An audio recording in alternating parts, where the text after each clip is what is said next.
Hello बच्चों। आज हम एनसीईआरटी की डिफरेंशियल इक्वेशन की एक्सरसाइज को आगे कंटिन्यू करेंगे। ठीक है, तो बच्चों आज करेंगे हम सबसे पहले क्वेश्चन नंबर 16, जिसको मैंने सामने बोर्ड पे लिख दिया है। और क्वेश्चन क्या कहता है, for the differential equation x y d y by d x equal to x plus two y plus two find the solution curve passing through 1, -1। तो इसको सॉल्व करते हैं। और सबसे पहला स्टेप क्या होगा, इस डिफरेंशियल इक्वेशन को बच्चों क्या करेंगे, नीचे नोट डाउन करेंगे। ठीक है, अब आगे क्या करेंगे, हम वेरिएबल को सेपरेट करेंगे। तो y dy upon y plus two equal to x plus two upon x dx। ठीक है, अब क्या करा जाएगा बच्चों, इसे इंटीग्रेट किया जाएगा। इस इक्वेशन को अब हम इंटीग्रेट करेंगे, तो क्या लिखेंगे, integration y upon y plus two d y equal to integration x plus two upon x dx। ठीक है, अब इंटीग्रेट कैसे किया जाएगा, ध्यान देना, मैं सीधे सीधे इधर साइड a बार टू को ऐड करूंगा, a बार टू को माइनस करूंगा, और इधर वाले को अभी ऐसे ही रहने देता हूं।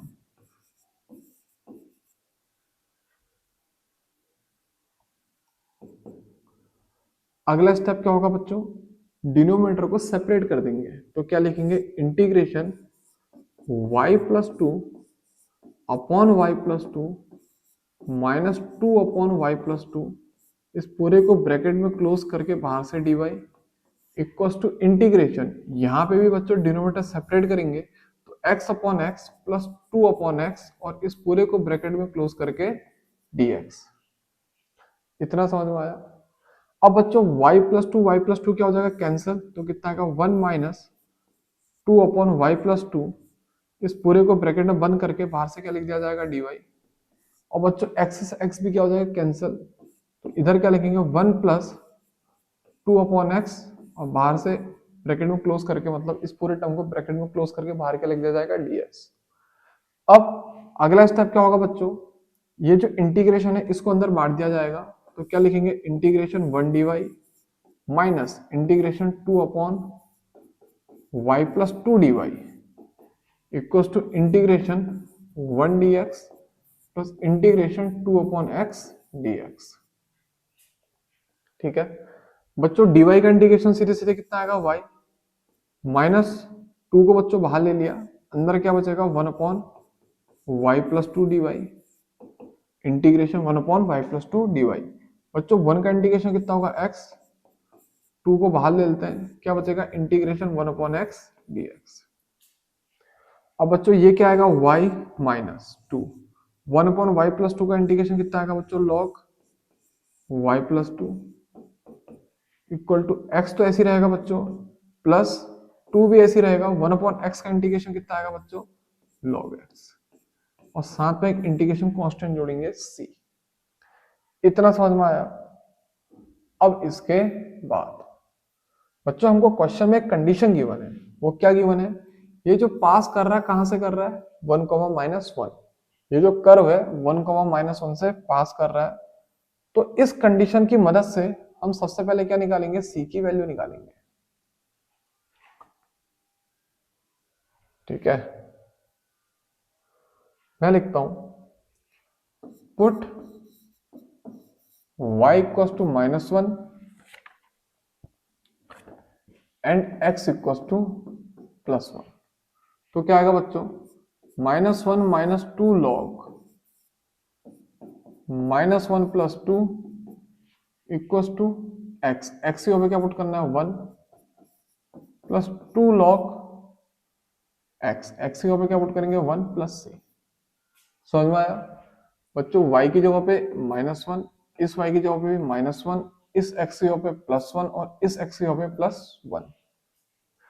तो क्या आएगा बच्चों, -1 - 2 लॉग 2 - 1 कितना आएगा बच्चों, 1 इक्वल टू 1 + 2 लॉग 1 + c। अब बच्चों log 1 की वैल्यू कितनी होती है 0, तो बच्चों इस टर्म को भी क्या लिख दोगे 0 और इस टर्म को भी क्या लिख दोगे 0, ठीक है। तो कितना आएगा -1 -0 इक्वल टू 1 + 0 + c। तो -1 इक्वल टू 1 + c, या फिर c की वैल्यू कितनी आ जाएगी बच्चों -2। तो जो इक्वेशन ऑफ कर्व आएगी, ठीक है, वो कितनी आएगी, देयरफॉर जो इक्वेशन ऑफ कर्व आएगी वो कितनी आएगी बच्चों, y - 2 log y + 2 equal to x plus log, sorry 2 log है, हाँ, x plus 2 log x plus c की वैल्यू क्या पुट कर दोगे -2। इतना समझ में आया बच्चों। अब इसके बाद इसका एनसीईआरटी से आंसर मैच कर लेते हैं।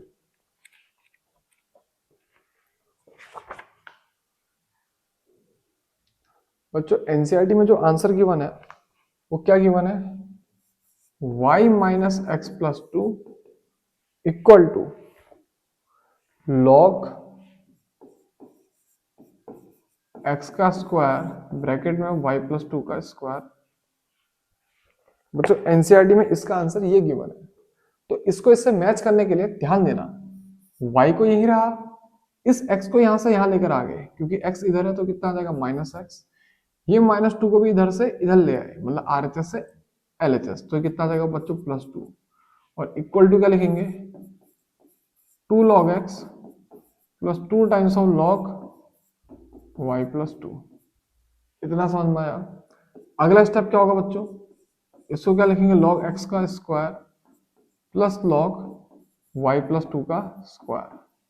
बच्चों log की क्या लग जाएगी यहाँ प्रॉपर्टी, a log x क्या होता है log x की पावर a, और यहाँ पे भी a log x क्या होता है log x की पावर a, तो ये 2 इसके स्क्वायर में चला गया, मतलब इसकी पावर में चला गया, और ये 2 भी इसकी पावर में चला गया। अब log a plus log b का फॉर्मूला क्या होता है log a × b, तो बच्चों ये हमारा फाइनल क्या आ गया, आंसर आ गया। तो बच्चों 16 क्वेश्चन तो सबके समझ में आ गया होगा। अब करेंगे क्वेश्चन नंबर 17 की। तो क्वेश्चन नंबर 17 भी बच्चों पहले से ही मैं लिख चुका हूं। क्या कहता है, find the equation of curve passing through 0, -2 given that at any point x, y on the curve the product of slope of its tangent and y coordinate of the point is equal to x coordinate of point. समझते हैं। तो सबसे पहले मैं एक curve को draw कर लेता हूं, मान लो ये कोई कर्व है, इस कर्व पे एक पॉइंट लेता हूं x, y, इस कर्व पे एक पॉइंट लिया क्या x, y, और इस पॉइंट पे एक टेंजेंट ड्रॉ करता हूं। हमसे क्या कह रहा है, product of slope of its tangent, यानी कि इस पॉइंट पे स्लोप ऑफ टेंजेंट को प्रोडक्ट करना है किसके साथ, product of slope of its tangent and y coordinate. इसको किससे मल्टीप्लाई करो, यहीं पर को y कोऑर्डिनेट से, ठीक है, is equal to x coordinate of point, और ये किसके बराबर आएगा, इस पॉइंट के x कोऑर्डिनेट के बराबर। समझ में आया। एक कर्व लिया, उसमें एक पॉइंट लिया x, y, वहां पर को क्या ड्रॉ करिए एक टेंजेंट, इस पॉइंट पे जो स्लोप ऑफ टेंजेंट आएगा उसको मल्टीप्लाई करेंगे इसी के y कोऑर्डिनेट से, और वो किसके बराबर आएगा, इसके x कोऑर्डिनेट के, ठीक है। अब बच्चों स्लोप ऑफ टेंजेंट कितना होता है dy/dx, इसको मल्टीप्लाई करना है y से, ये किसके बराबर आएगा बच्चों x के, तो जो y dy आएगी ये किसके बराबर आएगा बच्चों x dx। अब इसके बाद बच्चों इससे क्या कर दो इंटीग्रेट, जब इंटीग्रेट करोगे तो बच्चों क्या लिखोगे, integration of y dy equals to integration of x dx। कितना आएगा बच्चों y² / 2 equal to x² / 2 plus c। इतना समझ में आया। अब हम क्या करेंगे, इस c की वैल्यू निकालेंगे, और इस c की वैल्यू निकालने के लिए क्वेश्चन में एक कंडीशन हमको गिवन होगी, और क्या कंडीशन गिवन है बच्चों, उसका जो पासिंग पॉइंट है कितना गिवन है, 0, -2। तो एक काम करते हैं बच्चों, ठीक है, यहां पर को x की वैल्यू 0 पुट करो और y की वैल्यू -2 पुट करो। तो कितना आएगा बच्चों, -2 का स्क्वायर अपॉन 2 इक्वल टू 0 का स्क्वायर अपॉन 2 प्लस c। तो बच्चों कितना आएगा, 2 इक्वल टू c। सॉल्व कर लोगे, -2 का स्क्वायर 4 अपॉन 2 कितना आएगा 2, 0 का स्क्वायर 0, 0 अपॉन 2 0 प्लस c। तो c इक्वल टू कितना आ गया 2। तो यानी कि जो इक्वेशन ऑफ कर्व आएगी,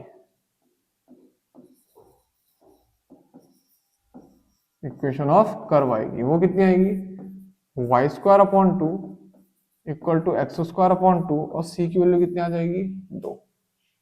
ठीक है, इस c की वैल्यू यहाँ पे 2 पुट कर दी। अब इसका आंसर मैं एनसीईआरटी से मैच कर लेता हूं। बच्चों एनसीईआरटी में जो आंसर आ रहा है वो y square minus x square equal to 4।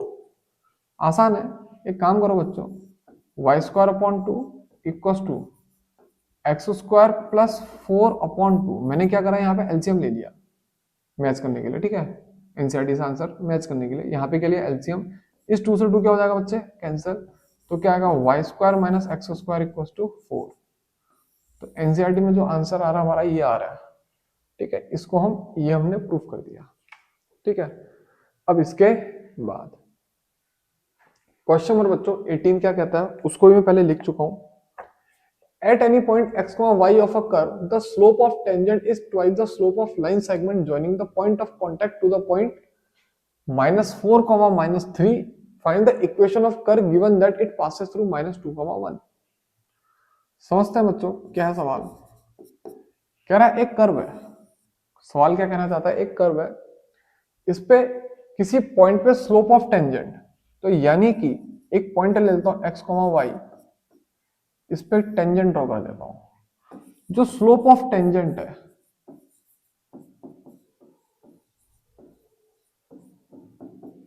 ठीक है, is twice the slope of line segment joining the point of contact to -4, -3।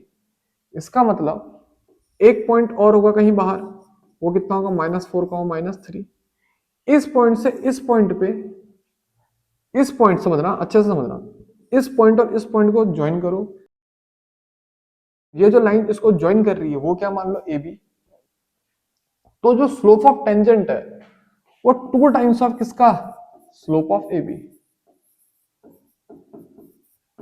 ध्यान देना, एक कर्व लो, उस पे एक पॉइंट लो x, y, ठीक है। अब उस पॉइंट को ज्वाइन करो किससे, -4, -3। जो लाइन इन दो पॉइंट को ज्वाइन कर रही है उसका जो भी स्लोप होगा उसको किससे मल्टीप्लाई करो, 2 से, और वो किसके बराबर होगा, स्लोप ऑफ टेंजेंट इस पॉइंट पे। इतना समझ में आया। अब स्लोप ऑफ टेंजेंट क्या होता है बच्चों, dy by dx 2 times of, वो किसके बराबर है, dy बाई dx। समझिए, स्लोप ऑफ टेंजेंट क्या है, dy by dx equal to 2 times of slope of ab।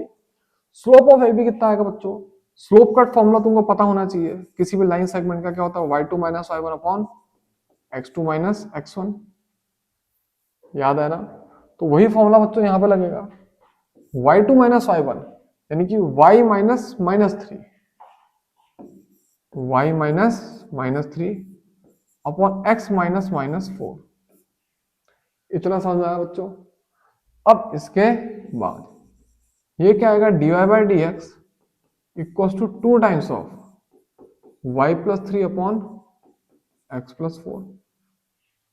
अब अगला स्टेप क्या होगा, फिर से बच्चों इसको क्या करेंगे, वेरिएबल सेपरेट। तो क्या लिखा जाएगा, dy upon y plus 3 equal to 2 times of, sorry 2 upon x plus 4, इसके बाहर से क्या लिख देंगे dx। क्या करा बच्चों, वेरिएबल सेपरेट, इस y प्लस 3 को नीचे लेकर आया, dx को ऊपर लेकर गया। अब इसके बाद अगला स्टेप क्या आएगा बच्चों, सीधे सीधे इंटीग्रेशन। तो मैं क्या करूंगा, इस इक्वेशन को इंटीग्रेट करूंगा। तो बच्चों जब इंटीग्रेट लिखा जाएगा क्या आएगा, dy अपॉन y प्लस 3, और ये क्या आएगा, equal to integrate 2 upon x plus 4 dx। Integration dy upon y plus 3 equal to integration 2 upon x plus 4 dx। अब इसका इंटीग्रेशन कितना आएगा बच्चों, सीधे log y प्लस 3 कौन से वाले तरीके से करेंगे, सब्सटीट्यूशन,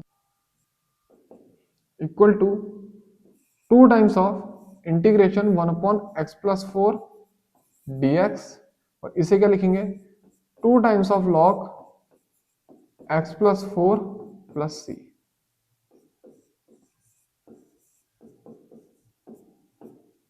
ठीक है बच्चों, सीधे 1/x वाला इंटीग्रेशन का फॉर्मूला याद आ गया होगा, इंटीग्रेशन ऑफ 1/x dx कितना होता है, log x। तो यहाँ पे x यहाँ पे क्या है y+3, तो log y+3, और यहाँ पे x यहाँ पे क्या है x+4, तो log x+4। ठीक है, अब क्वेश्चन में हमको c निकालने के लिए कोई कंडीशन गिवन होगी, देखते हैं क्या गिवन है बच्चों। ये जो पास कर रहा है किससे कर रहा है, -2,1। तो मैं सीधे क्या लिखूंगा, पुट y इक्वल्स टू 1 और x इक्वल्स टू -2। तो समझना बच्चों, जब हम लिखेंगे log y की वैल्यू 1 पुट करोगे तो कितना आ जाएगा, 1+3 equals to 2 times of log x की पे -2 पुट करोगे तो कितना आएगा, -2 + 4 + c। ये कितना आएगा बच्चों, log 3 + 1 कितना आ जाएगा, 4 equals to 2 times of log, ये भी कितना आ जाएगा बच्चों, 4 - 2 कितना आ जाएगा, 2 + c। अब इसके बाद बच्चों log 4 को क्या लिख सकते हो, log 2 का स्क्वायर। ठीक है, इक्वल्स टू क्या लिख सकते हो, 2 log 2 + c। कंफ्यूज मत होना बच्चों, ये ब्रैकेट है, ठीक है, एक्चुअली मॉड का ब्रैकेट है, इसको 1 मत समझना, ये मॉड्यूलस का ब्रैकेट है, 1 मत समझ लेना। ठीक है, अब ये 2 बच्चों आगे आ जाएगा तो क्या आएगा, 2 log 2 equals to 2 log 2 + c। तो बच्चों c की वैल्यू कितनी आ गई, 0। ये और ये क्या हो गए होंगे, कैंसिल। तो हमारी जो इक्वेशन ऑफ कर्व आएगी, तो मैं लिखूंगा देयरफॉर जो इक्वेशन ऑफ कर्व आएगी वो कितनी आएगी, log y+3 equals to 2 times of log x+4 + c। इतना समझ में आया। अब इसके बाद c की वैल्यू क्या पुट करोगे बच्चों, 0, तो यहां पे क्या लिख देता हूं मैं, 0। अब क्या आएगा, log y+3 equals to log x+4 का होल स्क्वायर। अब अगला स्टेप क्या करेंगे, एंटी लॉग ले लेंगे। तो मैं क्या लिखता हूं, टेक एंटी लॉग, ये क्या आएगा, y+3 इक्वल टू x+2 का होल स्क्वायर। अब बच्चों इसी आंसर को एनसीईआरटी से मैच करके देखते हैं, y+3 इक्वल टू x+4 का होल स्क्वायर आ रहा है बच्चों, कहीं पे गलती हो रही है। अच्छा बच्चों गलती कुछ नहीं हो रही है, बस ये 4 की जगह पे मैंने 2 लिख दिया गलती से। ठीक है, इसको 4 ही रहने देना। इतना समझ में आया, y+3 इक्वल टू x+4 का होल स्क्वायर, ये हमारा फाइनल आंसर आ गया। अब बच्चों आज का आखिरी सवाल क्या कहते हैं, देखना, the volume of A spherical balloon being inflated changes at a constant rate if initially its radius is 3 unit and after 3 seconds it is 6 unit, find radius of balloon after t second। तो समझना बच्चों सवाल क्या कहना चाह रहा है, वो सबसे पहले कंडीशन उसने क्या क्या रखी है कि वॉल्यूम जो चेंज हो रहा है वो क्या हो रहा है, कांस्टेंट रेट के साथ। तो यानी कि जो dv/dt होगी वो क्या होगी, कोई कांस्टेंट k होगी। अब इसके मदद से हम क्या करेंगे, सबसे पहले एक डिफरेंशियल इक्वेशन निकालेंगे। कैसे, d/dt को तो बच्चों ऐसे ही रखेंगे, वॉल्यूम की वैल्यू क्या पुट करोगे, 4/3 πr3, और ये किसके बराबर आएगा बच्चों, k। समझ में आया। अब जो चीज कांस्टेंट है उसको बाहर ले लो, तो 4/3 पाई को बाहर ले लिया बच्चों, और किसको डिफरेंशिएट करोगे, सिर्फ r3 को, और इक्वल टू k को एज इट इज लिख दोगे। 4/3 पाई तो बच्चों ऐसे ही रहेगा, r3 का डिफरेंशिएशन कितना आएगा, 3 टाइम्स ऑफ r², फिर r का कितना आएगा बच्चों, dr/dt, वो किसके बराबर आएगा, k के बराबर। बच्चों 3 से 3 क्या हो जाएगा, कैंसिल, तो जो आंसर आएगा कितना आएगा, 4πr², और ये क्या आएगा, dr, ये किसके बराबर आएगा बच्चों, k dt। मैंने क्या करा, dt को यहां से वहां लेकर गया। ठीक है, अब देखो इक्वेशन भी बन गई और वेरिएबल भी क्या है, सेपरेट है, r एक साइड है, t एक साइड है। अब अगला स्टेप, इस इक्वेशन को क्या किया जाएगा, इंटीग्रेट। क्या किया जाएगा बच्चों, इंटीग्रेट। जब इसको इंटीग्रेट करेंगे हम क्या लिखेंगे, integration 4 pi r² dr equal to integration of k dt। इतना समझ में आया। अब बच्चों 4 पाई को तो बाहर ले लेंगे, सिर्फ इंटीग्रेशन किसको करेंगे, r² dr। k को ही बाहर ले लेंगे, सिर्फ इंटीग्रेशन किसको करेंगे, dt को। अब 4 पाई ऐसे रहेगा, r² का इंटीग्रेशन कितना आएगा बच्चों, r³ / 3। और k को बच्चों ऐसे लिखेंगे, dt का इंटीग्रेशन कितना आएगा, t, और साथ में कांस्टेंट जुड़ जाएगा c। तो बच्चों ये तो हमारा देखो आधा आंसर तो आ गया है। अब क्वेश्चन में कुछ कंडीशंस गिवन है, उसकी मदद से हम c और किसकी वैल्यू निकालेंगे, k की वैल्यू निकालेंगे। देखते हैं क्या कंडीशन गिवन है। सबसे पहले कंडीशन क्या गिवन है, if initially its radius is 3 unit. देखना हाँ अच्छे से, क्या लिखा है बच्चों, if initially its radius is 3 unit, यानी कि जब टाइम 0 रहा होगा, जब टाइम 0 रहा होगा तब रेडियस कितनी है, 3। मैं लिखता हूं put t equals to 0 and r equals to 3। तो जो आंसर आएगा क्या आएगा, 4/3 पाई 3 का क्यूब, r की वैल्यू क्या पुट करी 3, इक्वल्स टू k, t की वैल्यू 0 प्लस c। तो बच्चों ये क्या आएगा, 0 प्लस c। देखना 3 का क्यूब कितना होता है बच्चों, 27। 27 को 3 से डिवाइड करोगे कितना आएगा, 9। 9 4 कितना आएगा, 36। तो ये कितना आएगा, 36 पाई, यानी कि c की वैल्यू कितनी होगी बच्चों, 36 पाई। इतना समझ में आया। अब c की वैल्यू तो निकल गई, अब किसकी निकालेंगे, k की वैल्यू। तो उसके लिए एक कंडीशन और गिवन होगी। क्या गिवन है, after 3 second it is 6 unit, यानी कि 3 सेकंड के बाद उसकी जो रेडियस हो कितनी है, 6 यूनिट है। ठीक है, तो यहां पर को एक कंडीशन और लिखते हैं, वो क्या लिखते हैं, put t equals to 3 and r equals to 6। 3 second के बाद रेडियस कितनी हो जाएगी, कह रहा बच्चों 6 यूनिट। तो हम क्या लिखेंगे, 4/3 पाई, r का क्यूब मतलब 6 का क्यूब, 4/3 पाई r का क्यूब मतलब 6 का क्यूब, इक्वल टू के टी, टी की वैल्यू कितनी बच्चों, 3, प्लस सी, और सी की वैल्यू अभी निकाली हमने कितनी, 36 पाई। तो समझना 36 पाई सी की वैल्यू पुट कर दी। मैं ऊपर भी लिख देता हूं, put T equals to 3 and R equals to 6 and C equals to 36 pi. C की वैल्यू 36 पाई भी क्या कर दी बच्चों, पुट कर दी। अब इसके बाद यहां से किसकी वैल्यू निकालेंगे बच्चों, के की। निकालते हैं, देखो 6 का क्यूब कितना होता है, 216, 216। बच्चों उसको जब 3 से डिवाइड करोगे तो 216 को 3 से डिवाइड करो बच्चों 72 आएगा, कितना आएगा 72। तो मैं क्या लूंगा 4 पाई इंटू 72 इक्वल टू कितना आएगा बच्चों, 3k प्लस 36 पाई। 72 4 जा कितना होता है बच्चों, 288 pi equal to 3k plus 36 pi. अब बच्चों 288 पाई तो ऐसे रहेगा, 36 पाई को क्या करोगे माइनस, वो किसके बराबर आएगा, 3 टाइम्स ऑफ k। बच्चों पाई तो ऐसे रहेगा, 8 में 6 जाएगा कितना आएगा बच्चों, 2। 8 में 3 जाएगा बच्चों कितना आएगा, 5, और आगे से 2 ऐसे रहेगा, वो किसके बराबर आएगा, 3 टाइम्स ऑफ k। तो बच्चों यहाँ से जो k की वैल्यू आएगी वो कितनी आएगी, 252 पाई अपॉन 3। तो बच्चों जो k की वैल्यू आएगी वो कितनी आएगी, 84 पाई आएगी। ठीक है बच्चों, डिवाइड कर लेना 254 को, सॉरी 252 को 3 से डिवाइड करोगे कितना आएगा, 84। तो k की वैल्यू कितनी आ गई, 84 पाई। अब हमारा आंसर आ गया बच्चों, ये इक्वेशन थी जहां पे c की वैल्यू ये पुट करी जाएगी और k की वैल्यू ये पुट की जाएगी। तो मैं क्या लिखता हूं, नाउ जो रिक्वायर्ड इक्वेशन है,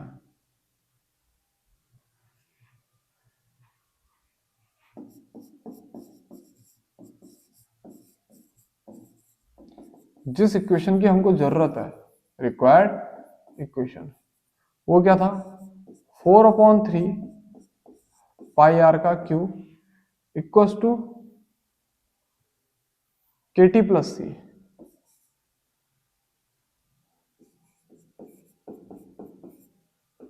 के की वैल्यू कितनी है बच्चों 84 पाई,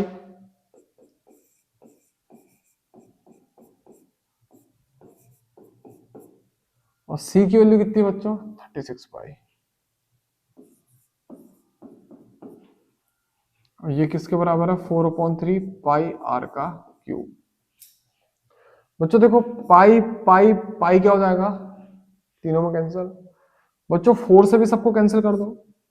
4 कितने टाइम जाएगा बच्चों 21 टाइम्स जाएगा शायद, ठीक है, और ये कितने टाइम जाएगा 9 टाइम्स जाएगा।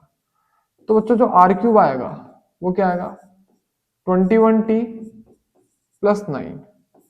इस पूरे को किससे मल्टीप्लाई करोगे 3 से, ये जो 3 डिनोमिनेटर में था मैं इसको किस में लेके चला गया क्रॉस में। तो बच्चों जो आर क्यूब आएगा वो कितना आएगा 3 1 जा 3, 3 2 जा 63t प्लस 9 3 जा 27। ठीक है, तो यानी कि जो आर की वैल्यू आएगी कितनी आएगी 63t प्लस 27 की पावर 1/3। और हमको करना भी क्या था रेडियस की वैल्यू निकालनी थी टी सेकंड पे। हमसे क्वेश्चन में यही तो पूछा था find radius of balloon after T second. तो यानी कि रेडियस और टाइम पे एक इक्वेशन निकालनी थी, और ये जो इक्वेशन बनी, ठीक है, ये जो इक्वेशन बनी है ये रेडियस और टाइम पे ही तो बनी है। अब एक बार इसको एनसीईआरटी से मैच कर लेते हैं, क्या आंसर सही आ रहा है बच्चों, आंसर पूरा का पूरा सही है। तो बच्चों आज के लिए इतना ही, आगे की बात कल की वीडियो में करेंगे, ठीक है। तो बच्चों थैंक यू।